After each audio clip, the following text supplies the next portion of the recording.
Oops.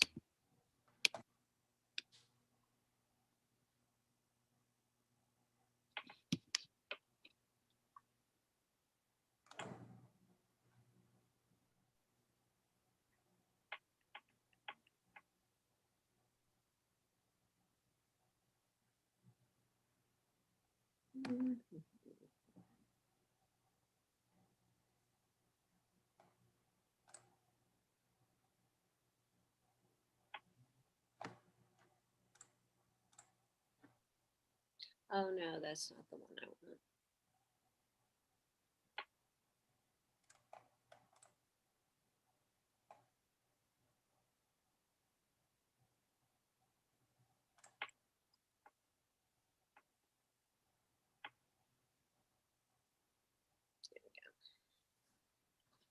Hmm.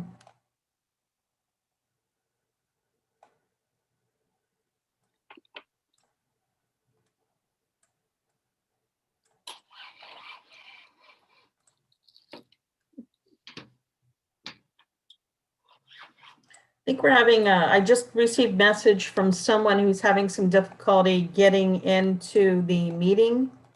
So let me just take a moment here and help them get in. Did everybody who's currently on the meeting, did you use the link that was printed in the agenda? Yes. Okay. I use the CAC calendar link. Okay, so that okay. I think I used the one that Ty Holbert posted. Okay. Okay. And surprise, surprise, the memorial tournament's been suspended.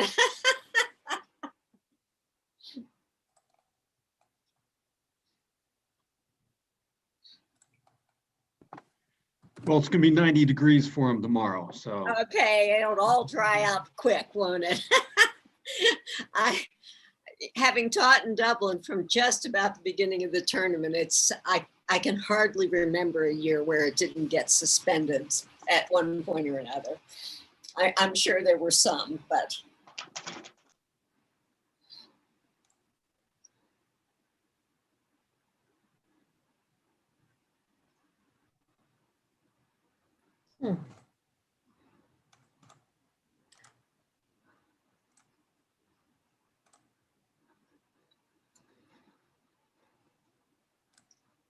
All right, so it looks like some people are having some problems getting in, but it's good to know that what's been posted on the CAC calendar is correct and what Ty posted is correct.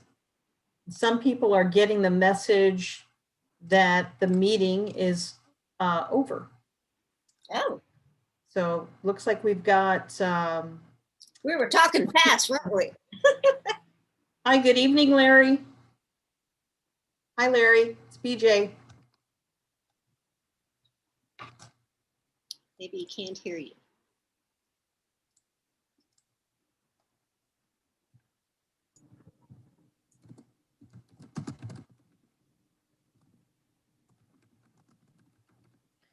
Catherine said she tried and couldn't get in, and Chastity said she couldn't get in. So I'm curious to learn where they may have gotten their links.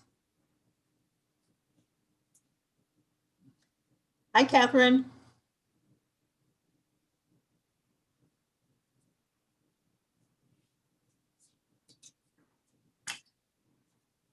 Okay, so I'll continue to monitor monitor the email and monitor the lounge and make sure that everybody gains admittance who wants to be present at the meeting. So if I'm multitasking, please bear with me.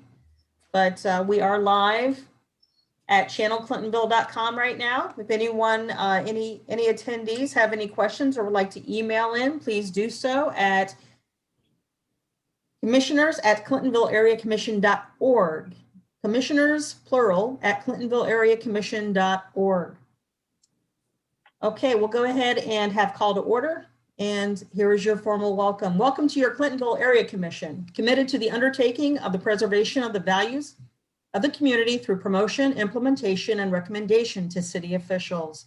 The CAC was empowered in 1974 by the Columbus City Charter to represent the Clintonville community in the discussion of community concerns. By city code, the purpose of the CAC is to afford additional voluntary citizen participation in the decision-making in an advisory capacity and to facilitate communications, understanding, and cooperation between neighborhood groups, city officials, and developers. And we'll go ahead and get started with district updates. Commissioner David Votero, District 1, why don't you get us started? Thanks, BJ. This week was pretty quiet, or this month has been pretty quiet. I have pursued the air quality monitoring with Indianola K-8 school. There's a teacher who's expressed some interest, so I'm working with MORPC and the county health department to see if we can make that happen at the school. There were some noise complaints that I fielded with some late night activities at the Crest that I think we're working through with the good neighbor agreement that the Crest reaffirmed when they went through with their zoning application a few months ago. And about 2.5 weeks ago, I was part of a Indianola street walk with the consultant team that'll be part of the Indianola street study. It was good to know that the city had members of their city staff. We had our chair of the Planning and Development Committee as well. It was good to know that the city staff came out and were able to at least walk the street. So the people who are going to be involved in doing the study, including the consultant team, at least we know they've physically been out to see the stretch of Indianola that they're going to be looking at. We were able to talk with them about different concerns along the way. There were some residents who accompanied us. So I think it was a good way for the city to begin to get a little more familiar with sort of the facts on the ground, literally. So it was an encouraging sign there. So it was a good opportunity. All right, fantastic. Thank you for that update. We'll move on to District 2. Hi, Commissioner Pfeiffer here. Relatively quiet in District 2. Just happy to see some new businesses coming in my district and activity picking up. So pretty exciting times, and glad that hopefully we're nearing the end or beginning of normalcy to where we are. Fantastic, thank you. And then we'll move on to District 3. Hi, Libby Weatherholt, District 3. I was out of town about 10 days and missed the Indianola thing, but I did send in some pictures of people and uses of the sidewalks and things like that. Otherwise, I have no other report. Well, thank you and welcome back. We'll move on to District 5. Hi, it's Brittany Bolton with District 5. I hope you can hear me okay. I apologize. I'm driving home from a work meeting and it's a little rainy and loud. I will transfer to video as soon as I get back to my desk at home. I wanted to congratulate Patty Cake Bakery. I'm very excited that they'll be moving into the old Flowers and Bread facility, which of course we are sad to see that cafe not in the state that it was pre-COVID, but I know they've pivoted their business model and we're excited to welcome Patty Cake into the Central Clintonville neighborhood. And I also wanted to just provide a very brief update on the task force on homelessness. We had a great meeting recently. Thank you so much, Chair White and Ms. Call for joining in, and Ms. Call for introducing us to Yolanda Board, who is a trauma-informed therapist who is putting together an MOU for what I think will be a great kickoff to a series of conversations that our community can have around how we can support those experiencing homelessness and housing insecurity, and provide resources without, overstepping our bounds as citizens and into the role of a trained social worker, but really just having an awareness campaign and having a great community conversation around how we can best support those who need it. So I'm hoping in July to come back with an exact price estimate before we move forward with that specific training for residents and business owners alike in our neighborhood. And I'm excited about the energy that we have around that task force. So I apologize if there's background noise again, and thank you for the opportunity to provide the update. Well, thank you so much. I think that I just so appreciate you stepping up, being willing to lead this task force. I'm really looking forward to more great updates from you. We appreciate you. District 6, I wanted to go ahead and give a brief update with regard to Commissioner Carpenter. I had the privilege to meet with Commissioner Carpenter at her office. We had a good talk for about an hour, but I wanted to let you know that Commissioner Carpenter is a little bit overwhelmed right now with some familial obligations and professional obligations. She will be stepping down from her treasurer role, and there won't be an interim treasurer per se, but we will have the election of new officers in July. And at that time, we will go ahead and transition over into a new treasurer. If there are any outstanding reimbursements that any member of this commission or chairs of committees are due back, please hang in there with us another 30 days and we'll get you reimbursed. Commissioner Carpenter is experiencing, sometimes our voluntary role really, when we are wholeheartedly committed into this role, sometimes it can take up a lot of mind space and a lot of energy. And Commissioner Carpenter did say that she feels a little bit spread thin. So I'm doing my best to kind of step up and help her out as best as I can. We're going to give her some space here for the month of June, and she'll be back with us in July. So if there are any constituents or residents in District 6, please feel free to reach out to Commissioner Carpenter as you normally would. Copy me on that email or use the General Commissioner's email box, commissioners@clintonvilleareacommission.org. We're just going to allow her a little bit of a reprieve to sort of recenter, and she'll be back with us in full motion in July. That's the update that I have to offer for Commissioner Carpenter and District 6. And we'll move on to District 7. Good evening, it's Mike Wyman. I was contacted by a couple of residents concerning sidewalks in the really bad condition of Overbrook between Cook and North High Street. It really looks like the nature's taking it back over. And they have had quite a few break-ins and things. So there's been an inquiry about lighting. So I'm going to be writing a little email to Catherine now that she's back from vacation and things. And that's all I have. Thanks. Thank you. Commissioner Garrison for District 8. Commissioner Garrison was called to a professional obligation. He is traveling on business and regrets having not been here with us this evening. We'll go ahead and move on to District 9. That's me. I'm Commissioner BJ White for District 9.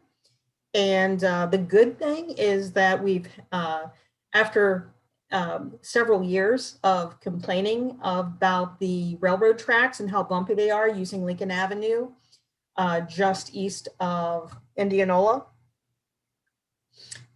Those finally got replaced on both the CSX side and the Norfolk Southern side. And it's no longer, like traveling, it's not like dodging landmines when you're driving over the railroad tracks now. And I've often cited the smoothness of the Weber Road crossing and how, how is it? Well, yours is much smoother, Commissioner Votero, than ours is. But I've often said, hey, theirs is much smoother but I've kind of cited that as a concern. So fortunately that did get repaired. Now we're having to deal with stacks of railroad ties that a lot of people have to look out the front window and see. But I guess that's the bad with the good. I think Commissioner Carpenter scared all those speeding motorcyclists out of her district and scared them into District 9 because I'm hearing complaints of sounds of racing motorcycles. And I think what they're doing is they're using the I-71 strip between Morse Road and 161 as a racetrack. And I think that they're drag racing up 71, exiting 161, coming back down 71, exiting Morse Road, and so on. So we're hearing a lot of very noisy motorcycles in the evening hours. So we'll be reaching out to our community police liaison and asking Officer Riley to help us out with that. No other updates in District 9 other than the Aldi is a go. I did attend the BZA meeting, and the BZA did put their stamp of approval in support of the Aldi real estate team going ahead and moving forward with the Aldi development. So we're all pretty excited about that in District 9. And that's all I have to offer for District 9. So BJ, if I could just make one comment, I want to give Aldi some extra credit. You know, after they met with us and received our wholehearted, unanimous support for their application, they continued to work on a couple of the issues that I had expressed a little concern about in terms of the accessibility issue on the front sidewalk and the lack of landscaping in the center. And they continued to work with the city on that to a good resolution. So I give them credit that they didn't walk away from the question just because they had our support behind them. They continued to work with it and improve the project. So kudos to them. They deserve the accolades that they received. absolutely, absolutely. I shadow those comments, and they did work very hard. The one scary thing about that, Commissioner Votero, is I think they may have set a new standard by which all real estate developers will need to. Commissioner, where is the Aldi going to be? Where the American Heart Association is, just north of North Broadmeadows, north of Broadmeadows, sharing a property line with CVS. Oh, nice. Yeah. Very nice. Yeah. So I'll go ahead and I'll conclude district updates, but I want to give you a couple of chair updates, if I may. I wanted to let you know that I heard late this afternoon from Leslie Westerfelt, our former liaison with the Blueprint Construction. And I just would like to read to you an email that I received just a couple of hours ago. I am writing to inform you that I am leaving my position with the City Blueprint group, and my last day is June 4th. During the interim, Ann Aubrey will be your point of contact until my replacement is situated. Simple requests for things like sump pumps or general project questions should still be directed to blueprint at columbus.gov. Later this summer, we will be following up with the Clintonville community on plans for the Walhalla Ravine and scheduling the Clintonville 330% design meeting. It has been quite a ride these past 4 years in Clintonville, and I so appreciate all the effort of the Clintonville commissioners to learn about the blueprint and work with us to address the community's concerns. Thank you very much, Leslie Westerfelt. So I will forward that email to everybody, but I did just want to kind of give you an update there. And then I also, give me just a moment. I've got something going on here. Just a minute, I'm multitasking, letting people in from the VIP lounge. Give me just a moment. Okay, and then I did, this might be a little bit premature, so Sandra, I'd like you to stop me mid-statement if you wanted to do the honor of introducing JP. Well, hi, everyone. First, I want to say hello. I feel like I've not been here for a little bit, but we have expanded our team of community engagement at City Council. And as you know, actually Monday is my 5th anniversary with City Council. And I've been, I've been switching, attending this meeting kind of like every other month because North Central also meets during this time, and also the Shore North, which is another one of my neighborhoods meets at 7:30. So I try to give everybody a little bit of attention and then check with the neighborhood liaisons, people like Catherine and whatnot on what the work is. But you now get a full-blown, undivided attention liaison from City Council. And JP just started on Tuesday, correct? And so he will be working kind of like the High Street corridor and also the Northwest Civic area, which is Bethel 161. And then I will focus on Cleveland Avenue and whatever is kind of like the northeast part of Columbus as well. So he comes with a lot of great experience, and I think he will be a quick study and get familiar with the work soon. But I'm always around, and you can reach out to me or Catherine. We're all of us here to support you. But I wanted to give JP a moment to introduce himself and tell us a little bit about his work and where he's been before and whatnot. So take it away. Awesome. Thank you, Sandra. Hello, everyone. I'm JP Dorval. I'm your new City Council liaison. I am excited to be here. Prior to this role, I actually worked for a nonprofit up in Worthington, a statewide nonprofit called Prevention Action Alliance, doing behavioral health work, lobbying to the General Assembly. And then before that, I was actually in the General Assembly as a legislative aide for the 15th Senate District, which is like central Columbus, like the city. So I have a decent amount of community engagement experience. In college, I also interned in the Obama administration doing community engagement stuff. So it's kind of my wheelhouse.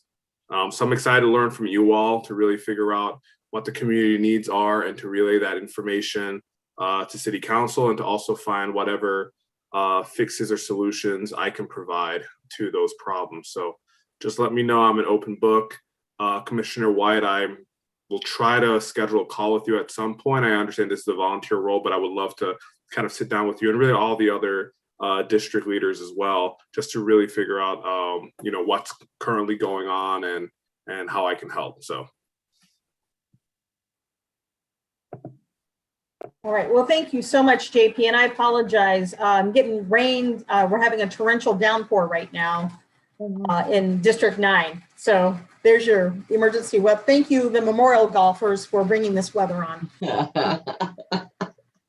So if you can't hear me, I'll try to speak up. And if we happen to lose an internet connection, I'll send out a round robin email that gives you further instructions, okay? So, I thank you, JP. I appreciate that. Didn't mean to upstage you with the weather. I also wanted to take a moment here just to make another quick announcement of our welcome to new commissioners. District 4, Commissioner Hugh Crow. He did say that he would not be able to be in attendance this evening, but his seat does not take effect until July anyway. So I told Commissioner impending Commissioner Crow to enjoy his last Thursday off. And returning District 5, Brittany Bolton, thank you again for your service, Commissioner Bolton. And District 7, Mike Weinman. So thank you for returning and coming back for some more fun and games. All right, we're gonna go ahead and turn this over to Commissioner Bolton for consideration of prior meeting minutes. Thanks, Chair White. I sent out a draft of the May 2021 minutes earlier this week on Tuesday evening, and I did not receive any edits to those minutes. So I would like to respectfully request that for a motion for the minutes to be approved. It is also raining very loudly here, so I'm sorry if there's feedback. I'll motion for approval of minutes. Second. All right, we do have a first and second. Thank you for that, Commissioner Botero and Commissioner Wyman. All in favor of approving the minutes as presented, say aye. Aye. Aye. Anyone disapprove? Okay, then we shall accept the minutes as presented. Thank you, Commissioner Bolton. Thank you. Okay, I already gave a treasurer's report with Commissioner Carpenter's district update. So we'll go ahead and we'll move that, we'll move this along to to our neighborhood community liaison, Catherine Cole. Catherine. Good evening, everyone. How are you guys doing? Great. How are you, Catherine? Good. I first wanted to comment, BJ, on your statement with the motorcycles. So this is something that, you know, me and Sandra have sat in on meetings with. I receive regular emails from everyone from Short North all the way up to Clintonville with these motorcycles, and High Street and Hudson seem to be the corridor with which they kind of race up and down on. So we've had some meetings with Commander Ware. I just sent him an email yesterday because I continue to receive emails and concerns about the noise. So I'm waiting to get a response back from him, and then I will share it with you guys as to any additional things that Columbus Police is doing to reduce the number of speeding motorcycles, or if there's anything that we can do about the noise. So that is something that me and Sandra have been working on for several weeks, and I will work with JP on and speed him up on, you know, the conversations we've had. The next area commission training takes place this Saturday, starting at 10 a.m. This is about Robert's Rules of Order. I think the window to register closed last night, but if you are really interested in attending that training, if you have not attended that training, please email me and I can squeeze you in. So just email me privately if that is a training that you want to do. It's from 10 a.m. to noon this Saturday on Zoom about Robert's Rules of Order. I think that's a really important training for all commissioners to attend at least once. And then there's some good news from Rec and Parks. So this summer, all of the pools will be free for all the Rec and Park pools. And then I just saw right now that Columbus Rec and Parks is doing pop-up concerts throughout the city. There will be 15 locations from 11 a.m. to 2 p.m. on Saturdays throughout the summer. So as I receive information about which parks and if they're coming to Park of Roses, I will certainly share that with you. But I think that that is a fun and exciting thing to look forward to as the city and the state and the world starts to open back up. And finally, I had a conversation with BJ this morning. I know that the order is going to expire regarding virtual meetings. I still have not received word from my director about what the plan is. Both my other area commissions, University and Fifth by Northwest, are able to meet in person because their facility is reopening it to groups meeting. Clintonville is a little bit challenged because you guys meet at the library, and I know BJ tried to reserve that space. As of right now, they are not taking reservations. So I really don't know what the answer is, but please know that I will be updating you as soon as I receive more information. But that is something that we're starting to look at and talk about, especially for our area commissions that meet at libraries, what are alternative meeting spaces? If you guys have churches or places of worship that you know that would be open to you guys meeting, that are ADA accessible, please email me or BJ so we can start looking into that, so we can have some sort of plan when July arrives. Worst comes to worst is we could meet at my neighborhood Pride Center, but it is not within the Clintonville boundaries. So that's just something to put on your mind. If you know of any spaces in Clintonville, please include me and BJ so we can kind of talk that out. And that's all I have. Okay, thank you for that, Catherine. I appreciate your support as always. Appreciate your time and reaching out to me today for that discussion. We're going to go ahead and hand this over to our zoning and variance chair, Stephen Hardwick. And I'll try to get the agenda up here so that everybody can see this. Go ahead, Stephen. Thank you. I was just trying to write an email to the secretary of the Lutheran church that we usually do our zoning and variance meetings in. Hopefully they will be able to accommodate us next month. We had one item on our, well, we had two items on the agenda. The first one was a city council variance on Indianola. They asked us to table that so they could work with city staff and not give us a rush job was what they said. And so we approved that motion to table 7-0. The only other variance on the agenda was 636 Chase Road. The owner wants a council variance to be able to use the location as a wellness. I won't read all the things from the application, but for a wellness center to complement her. I believe it. I don't know whether I can't remember whether it's psychology practice or counseling practice. Might be. Let me say counseling practice.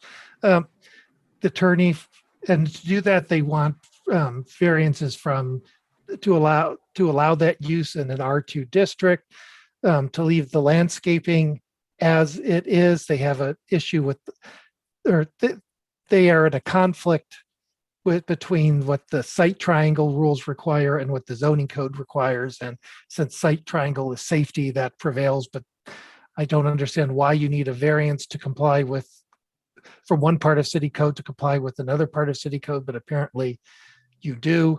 They also, to leave the parking the way it is, they need a 2-foot variance on the requirement of the aisle in their parking lot. And they need to keep it the way it is, a setback variance from the street. And the applicant said they were going to get us precise measurements for that for you folks today. This place, they don't plan any significant changes on the exterior except for paint and sound like replacing honeysuckle with native plants, which I can't imagine anyone would be upset about. This lot had previously been used as a convenience store, and most recently is before the current owner as a daycare center. I sent out notices to all the neighbors and didn't receive any comments back. We recommended approval 7-0. And that's my report on that, Chair White. Okay, I do want to add, Stephen, that we did receive an email today. I believe you were copied on that email. Oh, okay. I'm sorry, it was on Tuesday, June 1st at 10:01. Okay. Oh, by the way, I did need to make one correction to the minutes. Judy Minister did appear. I listed her last name incorrectly, but she was at the meeting. Okay, I'm sorry for. And I did not see that one comment. I will let you report on that. Okay. Well, I just want to clarify that we did receive, this is in District 9, and I did receive one District 9 resident concern, not about this applicant in particular and specific to this applicant's use. But to summarize this very lengthy email, this comes from Lynette Boyce, who resides at 611 Chase Road. And her concerns lie squarely on the decision that was made several years ago to give permissions for this residence to be a commercial-based property several years ago. And that predates my involvement. And for as long as I've lived here in the neighborhood, for 22 years, it's been either a convenience store or a daycare center. So this concern is longstanding, but predates my residence here 22 years ago. So I can't specifically answer to that. She also has another concern that Chase Road, that is the northernmost boundary. That's as north as Clintonville will get. And from that stretch of road between Indianola And it's, just to give you perspective, that is one road north of Lincoln Avenue.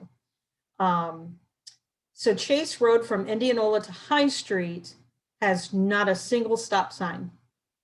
So people do speed because there's no reason to stop on Chase Road. And I've heard this complaint before from residents there, but her second part of her complaint was that there are no stop signs. To which I replied, I've spoken with the city engineer, the city's traffic engineer about that street. And he says, according to NHTSA guidelines, Chase Road does not require or warrant a need for any additional stop signs. So, and that's per the city traffic engineer, per NHTSA guidelines. So that's the best that I can do at attempting to answer the concern raised by this constituent.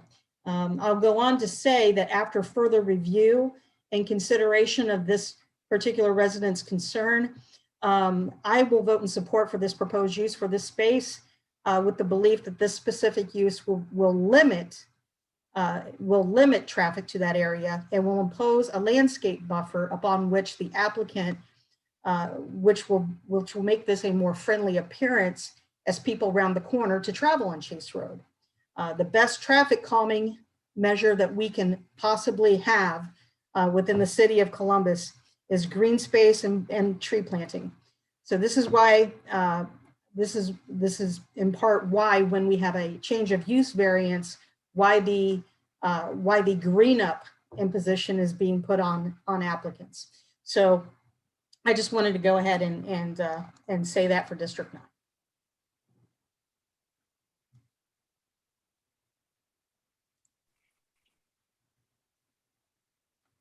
Is the applicant here, Stephen? I believe the applicant is here. I saw him. I saw at least the applicant's counsel is here. Okay.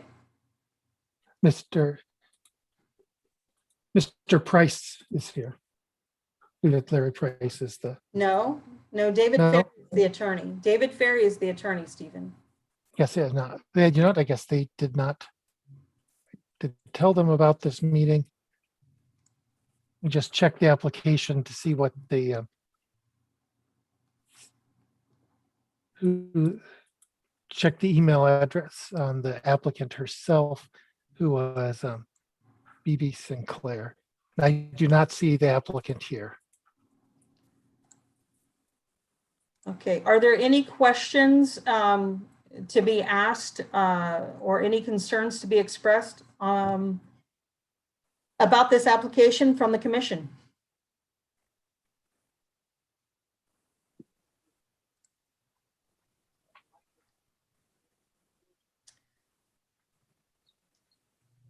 All right, well, I don't think I've ever voted on a without the applicant being present. So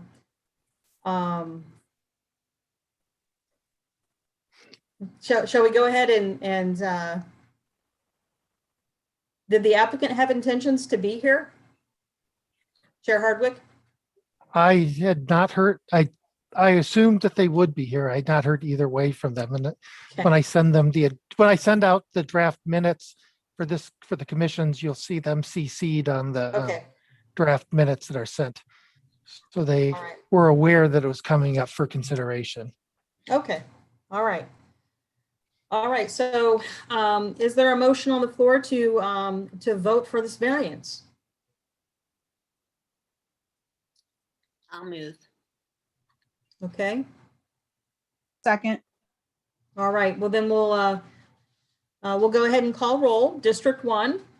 Yes. District 2. Yes. District 3. Yes. District 5. Yes. District 7. Yes.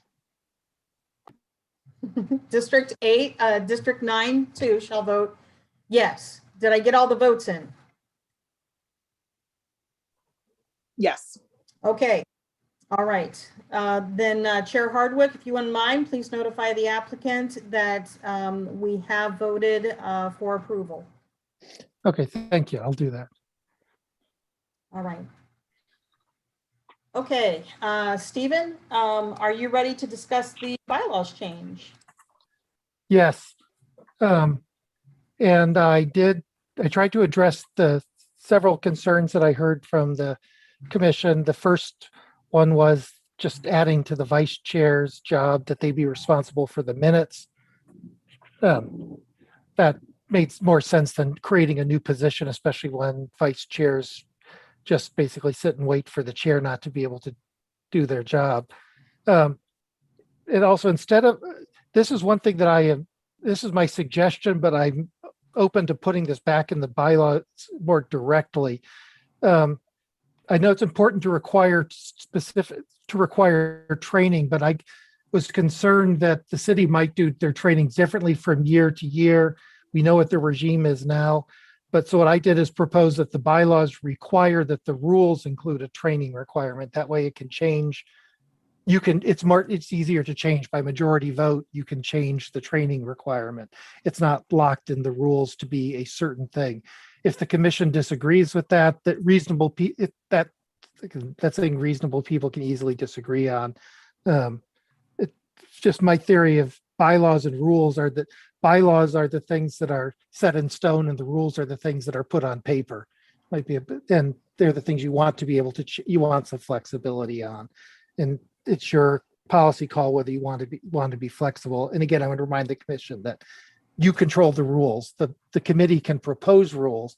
The committee cannot enact its own rules. Only you can enact rules. And because I added a requirement about training to the rules, I broke down the required substance of what the committee's job is into a list, because it seemed to be easier to read than a paragraph. Because I added that's the one thing I added to that list is the procedures by which the committee's rules shall state the procedures by which the committee will receive, respond to, and hear applications for demolition permits and variances. Assume that'd be something that would look similar to what I've presented to you before as my current practices. But again, at the end, you can, when there's a proposed rules, you can accept, reject, modify anything that's proposed to you in the end under these bylaws changes. Stephen, I'm sorry. Yeah. Please go ahead, Commissioner Witherholt. Go ahead. Isn't the demolition procedure already in the bylaws? I think there is a bylaw, there is a provision for, well, actually, what there isn't in the bylaws is just, there's something that says that it goes to the committee. It doesn't say exactly how the committee shall handle it. Like one thing I put in the rules of, at least that's one thing I put in the rules are here, when I receive a notification from the city that I have to notify the chair of the commission and the district where that's affected. Then I send out notices at a certain point. That's the kind of stuff that goes into the rules. It might be. But I'm pretty sure it's in the bylaws. And I can't get to them because I only have the bylaws on my computer. I can screen share. No,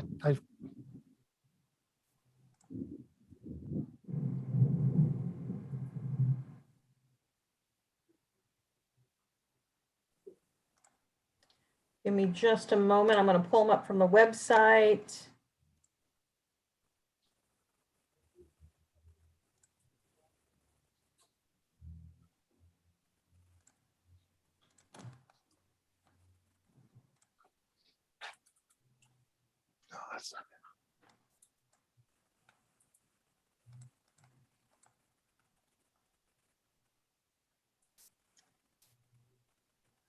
Page 7.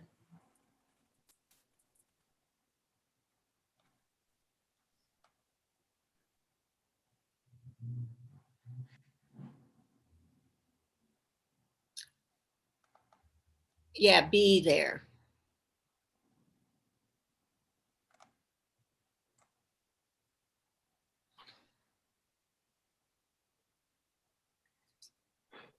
And the one thing that I would think that could go in the rules that goes beyond this would just be when it comes to the bigger demo permits, which is near the end of there, in the event that a non-accessory building demolition permit will be heard by the Zoning and Variance Committee at its next regular meeting, and its recommendation given to the commission for action at the next commission meeting.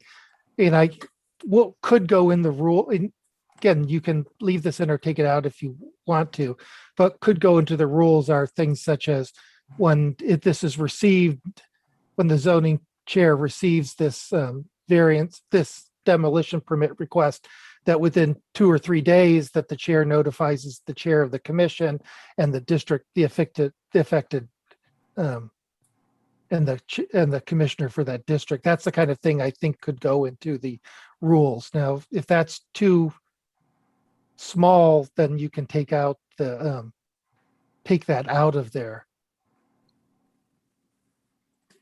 Well, Commissioner Weatherholt, let's clarify. Do you see anything that needs to be amended as the current bylaws would have it? Well, I guess I'm confused. This B, I thought he was saying to put it into the standing rules. Every language all the language that I have that I gave you is for the bylaws, the bylaws.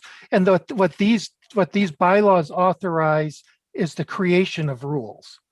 And the rules are kind of like how the bylaws authorize the creation of election committee rules. Right. And so that's the idea, is that the rules of the committee would then have to explain how we process demo permit applications. And isn't that already in the bylaws? It's a more general structure. The rules cannot conflict with the cannot conflict with the bylaws. Right. A rule can never change a bylaw. Right. So what it do, and for instance, right now, one thing we don't do with demo permits is send out notices to neighbors, because we don't get labels. There's no way of doing that right now. If somehow the future the commission decided we want neighbors to know about this and we want you to mail out notices, well, you could put that in the rules without amending your bylaws. Okay. I just was confused that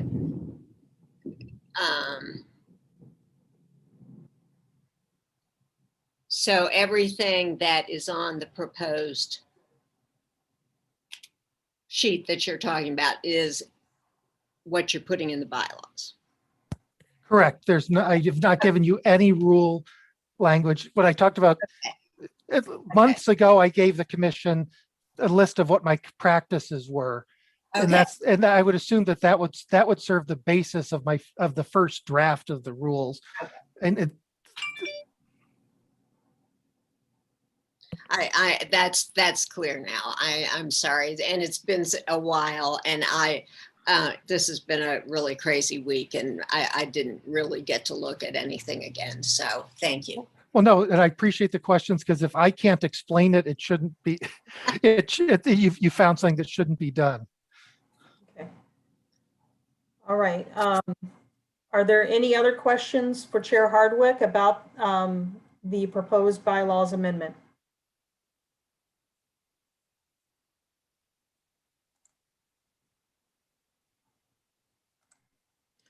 Okay, then call to order. Is there a motion on the floor to vote for amending the bylaws as presented by Chair Hardwick? I move that we adopt the language that Stevens put forth. Okay. And do we have a second? Is there a second? Was that you, Commissioner Weatherholt? Yes, it was.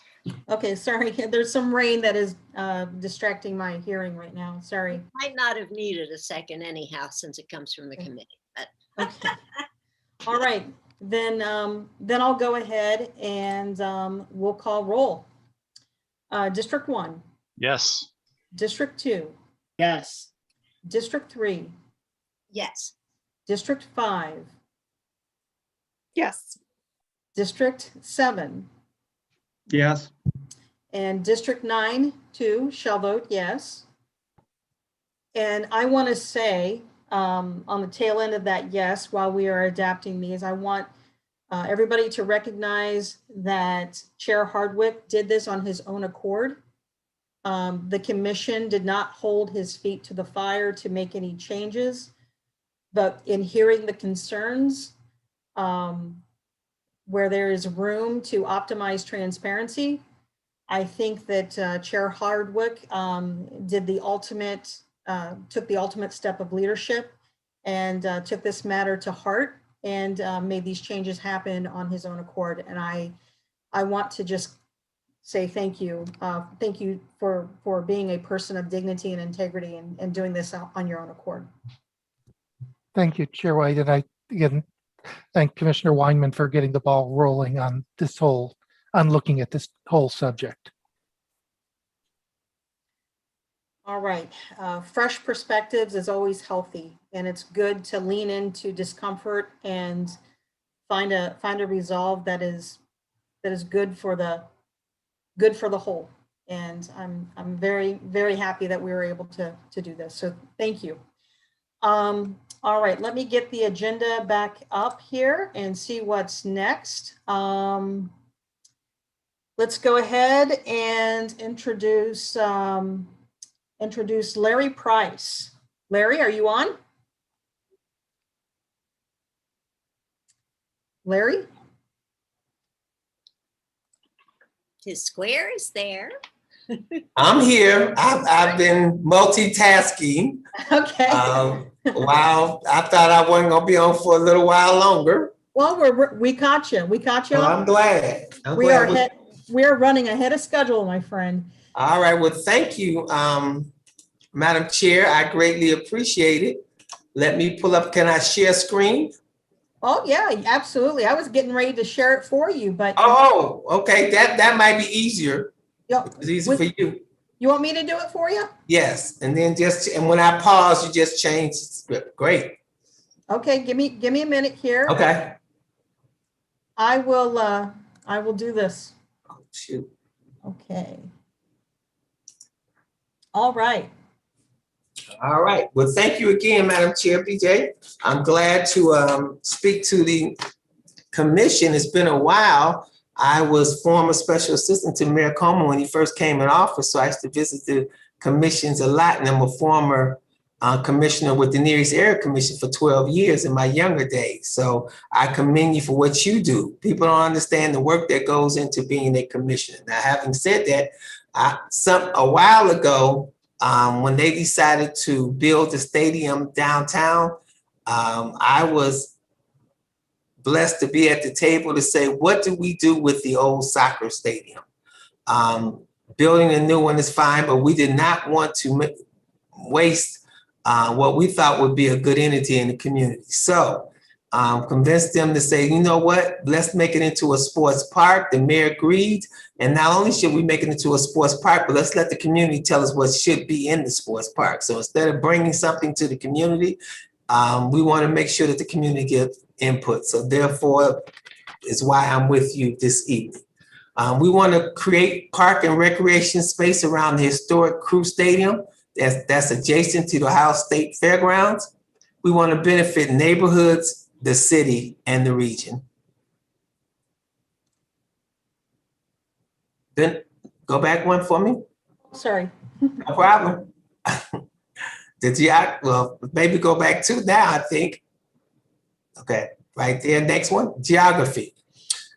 Everyone knows that it sits between East 17th Avenue and Hudson Street, right along the Interstate 71.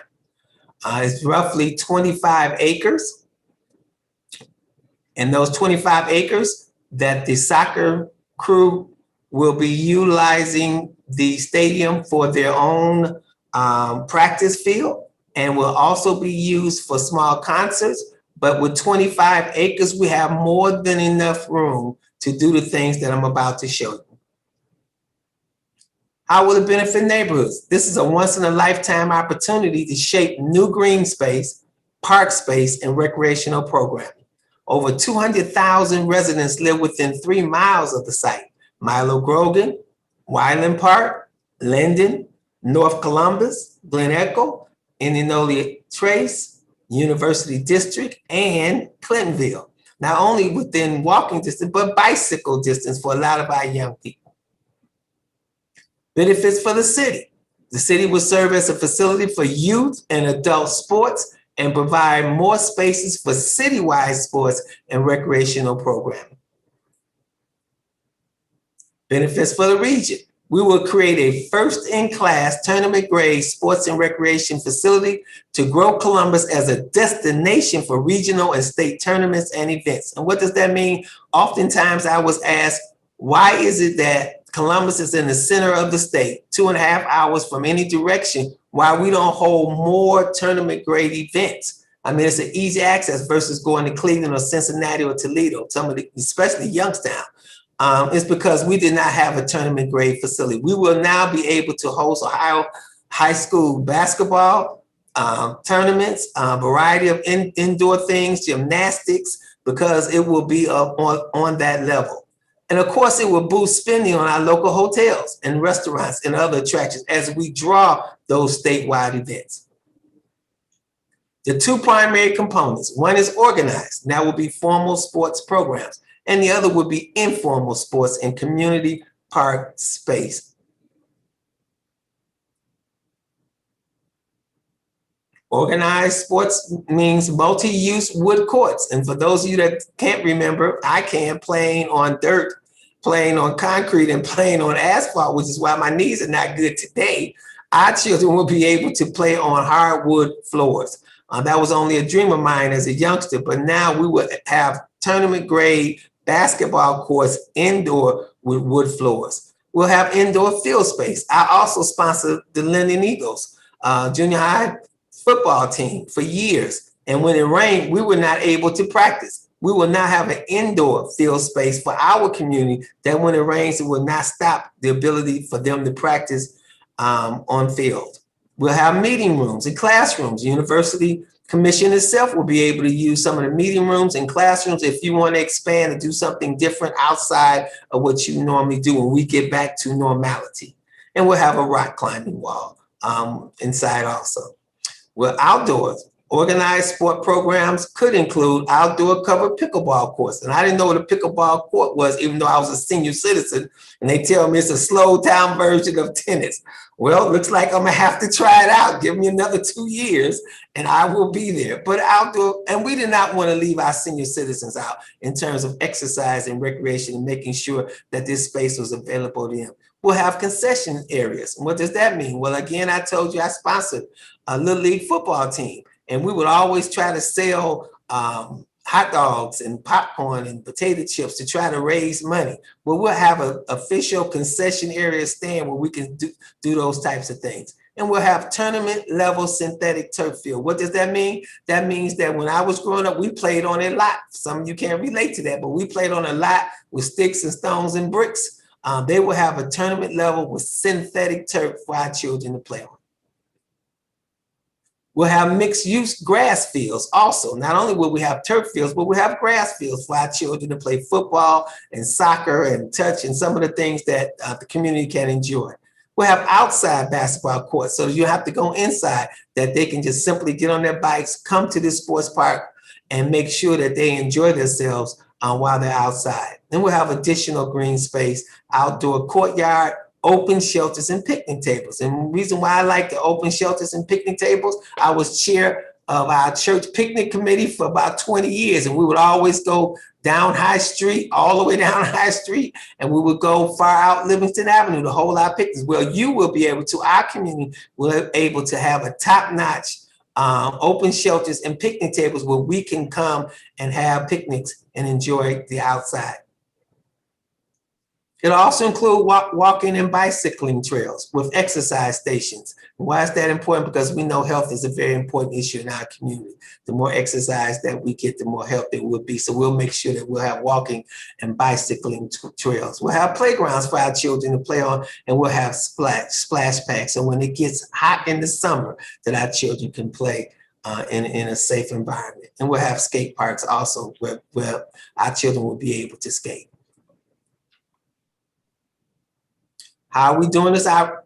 Outreach and engagement presentations, we're coming to commissions as we're coming to you, civic association, faith leaders, and area nonprofits. Why? Because I shared with the mayor that I thought it was important that we be there from the beginning on the ground level to make sure that you did not bring something to us that we were not happy with, or that you didn't ask us about what we thought would be a community, good community sports park. So we're reaching out to all those entities. How are we reaching out? Through social media, through emails, through websites, through media, and also through presentations as I'm giving to you tonight to share materials.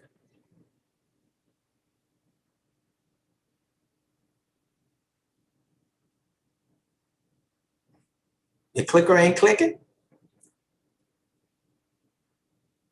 You're muted, BJ. Oh, there you go. Okay. Next page, please. Community outreach engagements will be done from May through June. The survey that I'll talk about when we pull up that screen is going to be open for at least 30 days. We'll report back on survey results in the next steps during the summer. And once we get up and running, it will take anywhere between 18 and 24 months to construct. Any questions? Well, go to the next slide for me, please, BJ.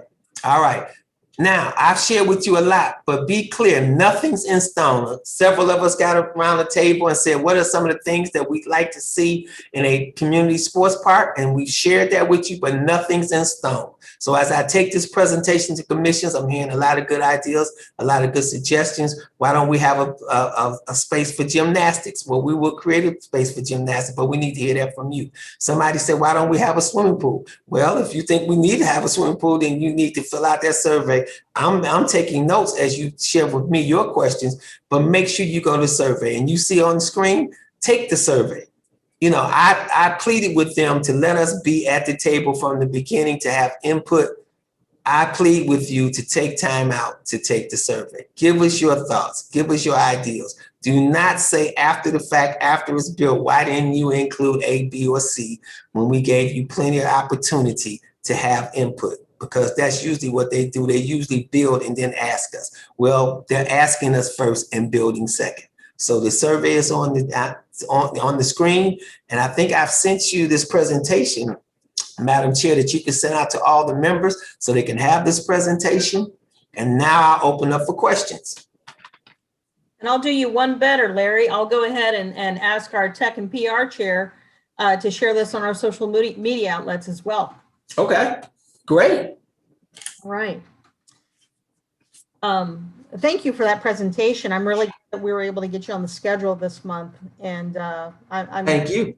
I'm glad to have been enlightened by all of this, because I have been a cruise season ticket holder since the inaugural. Okay. And I know that this commission did present a letter of support for the new soccer stadium. And so I think that on the flip side of that coin, we should want to do our very best to make sure that this facility benefits every demographic, multi-generational, and does a world of good, just as you presented it. But thank you so much for seeing this through. I'm very happy that you came to present this to the CAC. Okay, any questions, Libby? Thanks. Larry, your enthusiasm is fantastic. And I was chair of the commission when this first was brought up. And of course, that was brought up without ever discussing it with the state exposition board and a few other, there were a few hiccups along the way, weren't there? And I mean, these are all wish lists, correct? Because I mean, there's only 25 acres there, and like Whetstone Park has 136, and they tell us it's too small for a swimming pool. So I want to, it's fantastic, but no one's talked about parking, and we got to have parking for all these people coming from all the different areas, along with those who would ride and walk. It's certainly walking distance for me. But yeah, I just, and I know I went over to, oh shoot, Elkhart, Indiana, if you would believe it. And my son was participating in a rugby tournament at it was like a rugby country club. Couldn't believe in Elkhart, Indiana, they had a rugby country club that had like 5 rugby fields in Elkhart, Indiana. So they're, you know, I totally understand the lack of tournament fields that Columbus has. I've been down to Xavier for a rugby tournament too in Cincinnati. So, and certainly this central area is missing sports things, but I just want people to understand that this isn't all going to go there because it's only 25 acres, right? Right. Well taken, Libby, to be honest with you, but let me share with you my thoughts and what I said to the mayor and others. We want to hear all the ideals from the community. And you're rational enough, and Chair BJ is rational enough to know we can't do everything. But my point is at least put it on the table. So when we start designing it, 25 acres, only so much, you're correct, can go into 25 acres. Let's make sure that we've heard consistently from the community what they think is important. So I agree with you 100%. Rugby, well, I just made the note of rugby because, again, I've heard swimming pools, I've heard gymnastics, and now I've heard rugby. But the point is to put it all on the table, to at least have some discussion about it versus not even entertaining it. And if we hear it over and over and over again as we do these commission meetings and as people fill out the surveys, who knows if it continues to crop up. So I agree with you 100%. And parking, I made note of that because I hadn't really thought about parking per se, but I know it's going to be park-like. So I know there will be provisions made for parking. We're going to make it close to a normal park, but with tournament level capacity. In other words, the basketball courts will be able to accommodate a high school championship. The diameter will be proper so that we can bring those types of things in. The football fields will be big enough that we could hold Little League as I said before, I sponsor Little League championship games where the field is a nice field versus a dirt field with no grass on it, which I not only coached on, but I played on. So I hear you loud and clear. Commissioner Wyman? Representative Price, where is the funding coming from for this? Okay, it will be a bond issue. We're still talking about that, but it will be basically funded by the city of Columbus under the jurisdiction of Recreation and Parks, who will oversee it. And the reason why I like that when we were first talking, usually when a private person comes in, they tell us what they want and they build it the way they want to build it. But with the city being in quote unquote control of this, we're at the table, we have input, and we can hold them accountable. And the other piece is we're negotiating with the state. The state owns a lot of this area. We're negotiating with the state to lease it for like 75 years for like $5 a year or something. Don't quote me totally on that, but it'll be a reasonable lease. So it'll be run by the city and it'll be primarily funded, my understanding is through bonds, but no taxes, no levy. And those are the two good words that we want to hear. We don't need another levy and we don't need another tax, no more taxes. And my understanding, again, there are no taxes, no levy associated with it.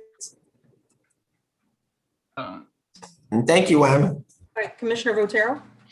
Yeah, Larry, a couple questions. I had gone to, I think, the same meeting maybe that Libby had.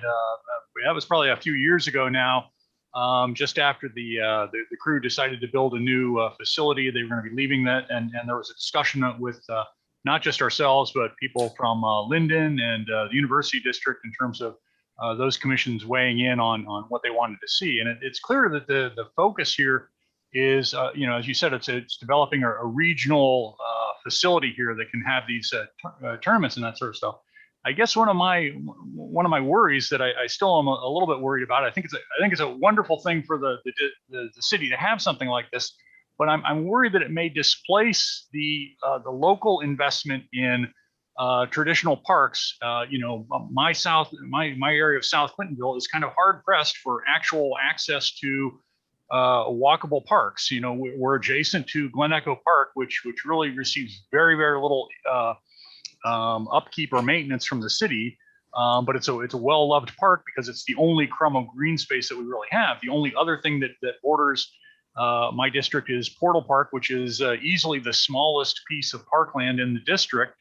And it's a nice feature on High Street, but we really are looking for community-based recreation and park activities in our neck of the woods. And I'm afraid that this very significant investment by the city in this facility will sort of pull all the oxygen out of the room. And when it comes to looking at which areas have already been served, it'll look as though, well, this section of Clintonville or this section of the city has this massive investment here. This doesn't strike me as effectively that neighborhood based. It's difficult to get to this area, and I say that as a cyclist and a walker. It's hard to get to this area, and if it becomes more destination based, that's great. But it seems to me like part of this is the city is monetizing this resource. So if you're having volleyball tournaments or soccer tournaments or something like that, I'm assuming the organizer of those have to rent the facility, and it's all probability that maybe the parking, just like the fairgrounds, is parking that you have to pay for, as opposed to other parks in the city. You don't have to pay to park there. It seems to me like this is going to be a very different sort of feeling facility. I'm supportive of the city having a facility like this. I don't want it to displace the city's meaningful investment in traditional park facilities, including Glen Echo, including Portal Park, and creating trails that link those facilities together. I mean, I'm hopeful that this facility will be linked in a meaningful way with a safe, appropriate part of the trail system. So, when I go over to the Crew Stadium, I'll bicycle over to the Crew Stadium or to the Aldi store and those sorts of places. And getting through that squeeze point of Hudson Street is kind of taking your life in your own hands. And the city, I think, needs to find a way to knit this into not just the neighborhoods to the west, like the university area and Old North Columbus and Clintonville, but also knit this in with the Linden neighborhood and make this truly a walkable resource, where right now that's a pretty tall order. Commissioner, first of all, thank you for that. You're the second person that raised that question in a presentation I made. I think it's a very valid one. I do need you to take the time out to put that in the survey, because I cannot repeat that the way you just did so eloquently, Commissioner. You did a very good job. You raised 3 very valid points. Let me address a couple of them to my knowledge, because this is ever changing.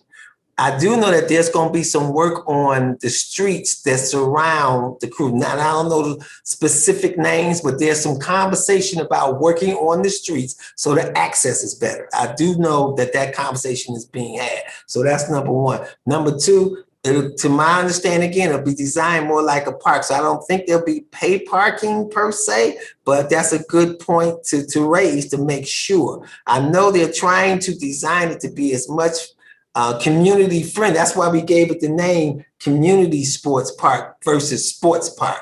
It is for the community. What community? University, North Linden, South Linden, Wyland Park, all of those areas that you named. So we want to make sure that the city stays focused on that and don't turn it into something that is not something that we like nor we support. So the issues you raised are all valid. The second time I've heard it. And the displacement piece. Be clear. I raised that question because I heard it earlier, took it back. There is no intent to take anything away from the present parks, period. There will not be money drained from them to go on this. This money will come from the bond, is my understanding right now. So I asked that question because it came up earlier to them. They said no, it will not affect as far as the money. Now, upkeep, everybody's got a different perspective of whether or not their park is up to snuff, so to speak. That's a different issue. But as far as money being drained from it or an impact like that, to my knowledge, they're saying no, it will not affect it. So if you can capsulize what you said, I tried to capture 2 or 3 points, but I need you to take time to put those points into the survey because they are valid questions. Absolutely. Thanks very much. Thank you, Commissioner.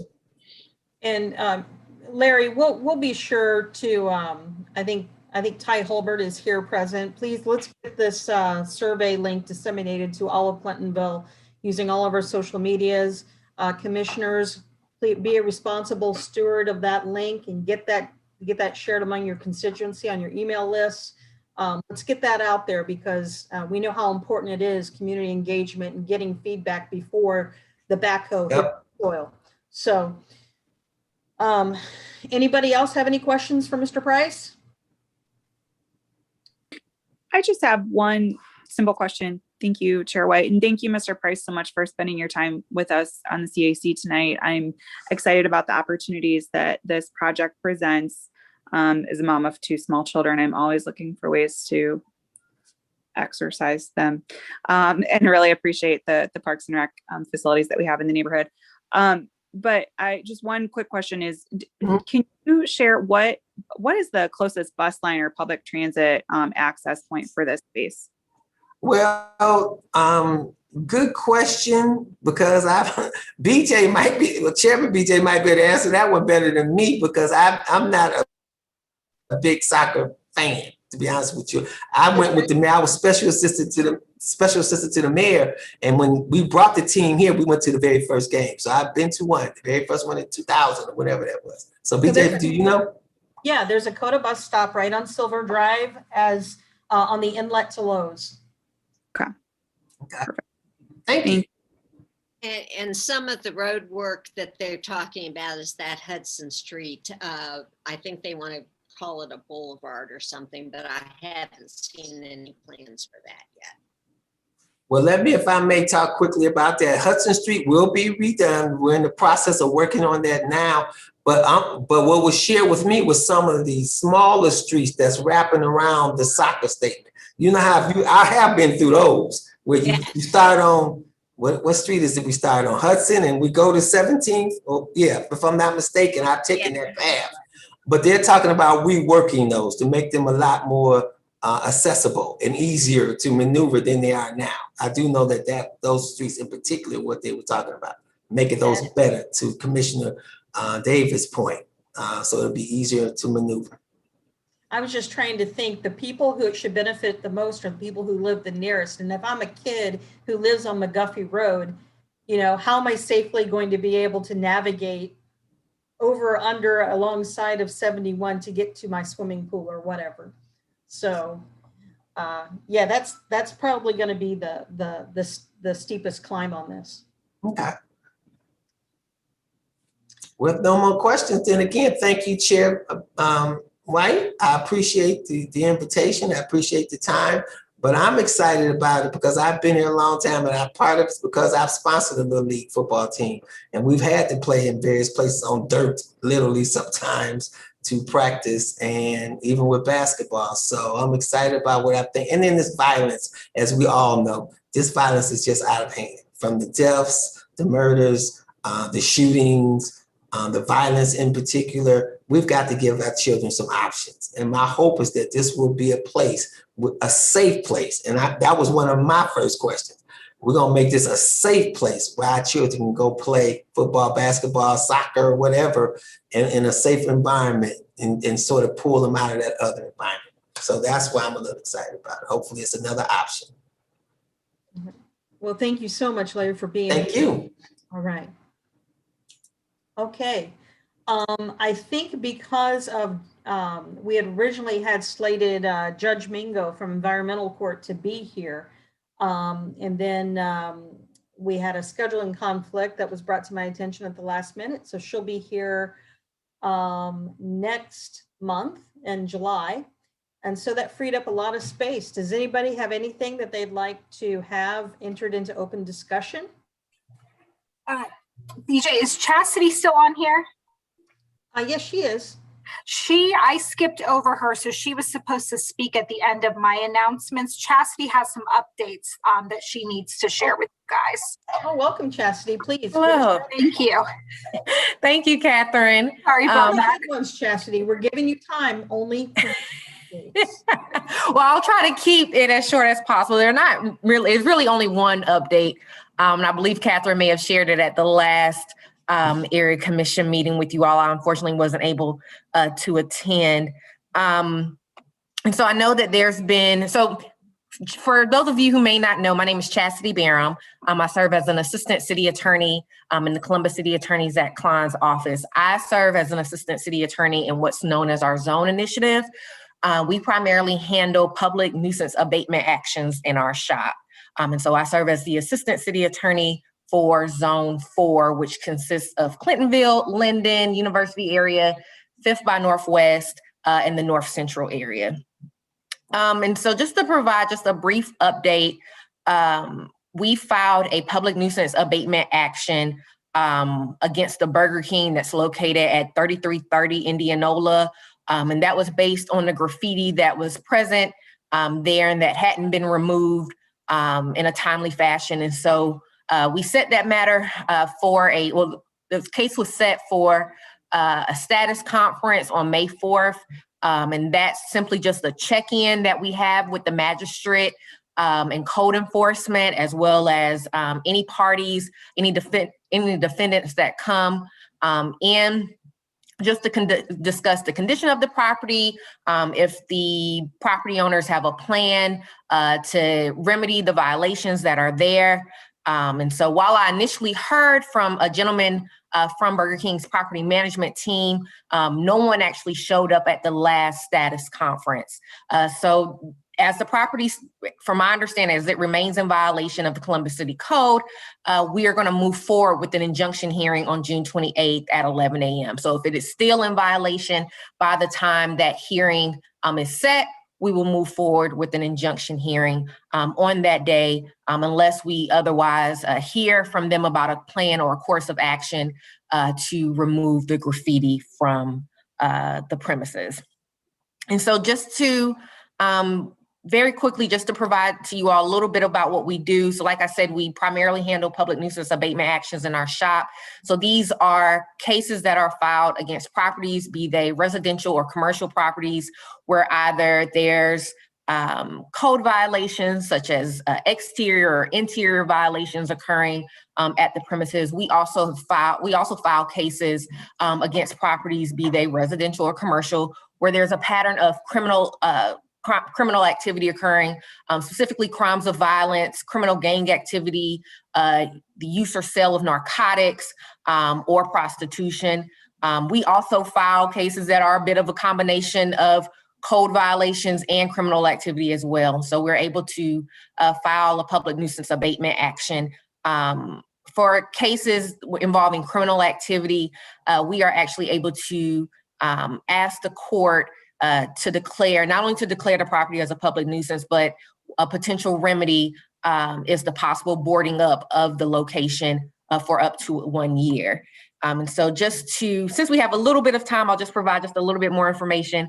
If at any point you feel that there is a property that is of concern to you, be it code violations or some type of suspicion of criminal activity occurring, there are several ways to report that. So if you are observing that a property is not in compliance with Columbus City Code, be it high grass and weeds, let's say just there's a vacant property that's not being held up to condition, or it's an occupied property that's just not being held up to Columbus City Code, I encourage you all to contact 311. And if you do it online, you get a tracking number, so you'll be able to actually track where that complaint goes and how that matter is resolved. When it comes to matters where you're suspecting that criminal activity is occurring, of course, at all times, contact 911 if you believe that there is an emergency occurring. Contact 911. There's a non-emergency number if you believe that while there's criminal activity, it's more of a non-emergency situation. And that number is 614-645-4545. Additionally, when it comes to the sale or use of narcotics, you can contact Columbus Police Department's narcotics line directly at 614-645-4616. And then if there are noise complaints, you can also contact CPD's non-emergency line, unless, of course, you believe that there's some type of emergency that's occurring at the same time. Finally, also encourage folks that if they would like to contact law enforcement anonymously, You can do that via Central Ohio Crime Stoppers. You can go to their website at stopcrime.org, hit the submit a tip tab, and then you're able to submit a tip either in English, Spanish, Somali, or French. And you can also call them at 614-461-8477. And finally, we also said earlier that we primarily handle public nuisance abatement actions in our shop. We also have a dedicated attorney that prosecutes illegal dumping cases and retaliatory eviction cases. And so, as the name would suggest, of course, illegal dumping is a crime, and it's punishable for up to 60 days in jail and or up to a $1,000 fine. If you are seeing instances of illegal dumping, which I know has been an issue just throughout the city, unfortunately, contact 311. Contact them when you immediately see it. And if you see it particularly occurring at the same location, continue to contact 311 every single time you see it. If you do it online, make sure that you use the code SWI for solid waste investigations. That way, that complaint goes directly to refuse and they can promptly begin an investigation into that matter. And finally, when it comes to retaliatory evictions, and we, like I said, we have a prosecutor in our office who is dedicated to those cases. And oftentimes there are several ways it can occur, but often we see it occur when a tenant contacts code enforcement based on exterior or interior violations, and then the owner files an eviction and retaliation against the tenant for making that complaint.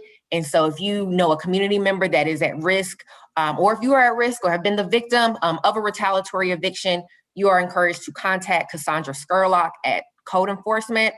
Her number is 614-645-3093, or she can be reached at CL Skurlock, CLSCURLOCK at columbus.gov. And finally, I know I've kind of gone through things pretty quickly.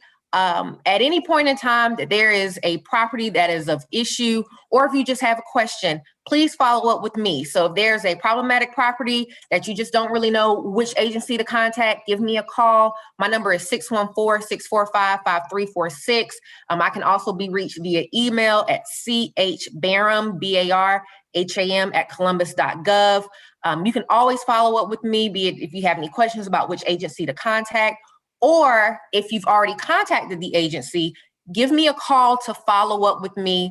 And while I only handle cases in Zone 4, we have attorneys in each of the zones throughout the city. So if there's a property that is located in another zone that is of issue and you give me a call about it, I can direct you to the correct attorney for that area.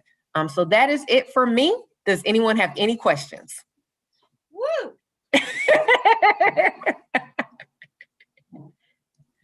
Well, I have a screen share I'd like to share with you. All right. Let's do this. This property right here north of Morse Road, are you familiar with this one yet? Which one is that? I see is it 4994? Yeah. Yes, that is in Okay. court right now. All right. I just wanted to make sure because I've reported it several times. Yes, it is in court right now. I believe we may actually be set. Let me double check that really quickly because I don't want to be incorrect and where I say where we're set for. But it is in court. We have filed against it. What I will do is I will contact you with an update about it, but we have filed against that case. Okay. I mean, against that property. I thought I saw a raccoon trying to back that station wagon out of that driveway the other day. So. Oh, goodness. Yeah. So I thought, oh my gosh, if I'm going to have to contact wildlife about a wildlife infestation, that's going to be my next step. So. If you see that, contact them. All right. Contact All them. right. Okay. Well, thank you so much. Any questions from the commission for Chastity? All right. All righty. Thank you all. Thank you. All right, everyone. It looks like we are coming near the end of our agenda. Sorry that this did not plan to be a full meeting. It's probably kind of refreshing to some of you not to be running clear to the end, but Judge Mingo's last minute change did help lighten our agenda. So does anybody have anything they'd like to say or contribute for the good of the group? All right, so I did a media release. I did a press release upon Secretary Bolton's suggestion to put out a media release for people to serve on the committee. I did so. I Googled, how do I do a simple press release? And I followed the formula and I inserted a quote, and I tried to do a call to action, and maybe after advertising for 6 weeks that the CAC is searching for new members of our committees, maybe, but I hope that you all caught. I hope you all took a look at that, and I don't know if the Spotlight or if This Week newspapers will actually publish it, but maybe it'll at least spark some interest. I have called upon Ty to start a social media campaign and to schedule content related to seeking new members to serve on our CAC committees over the next 6 weeks. And I have kind of asked Ty that to get into the Facebook page manager and schedule that content weeks out, and make it all shareable so that we can share it on our socials. So hopefully we generate some interest and we get some press. So I just wanted to share that update with you. Anything else from anybody?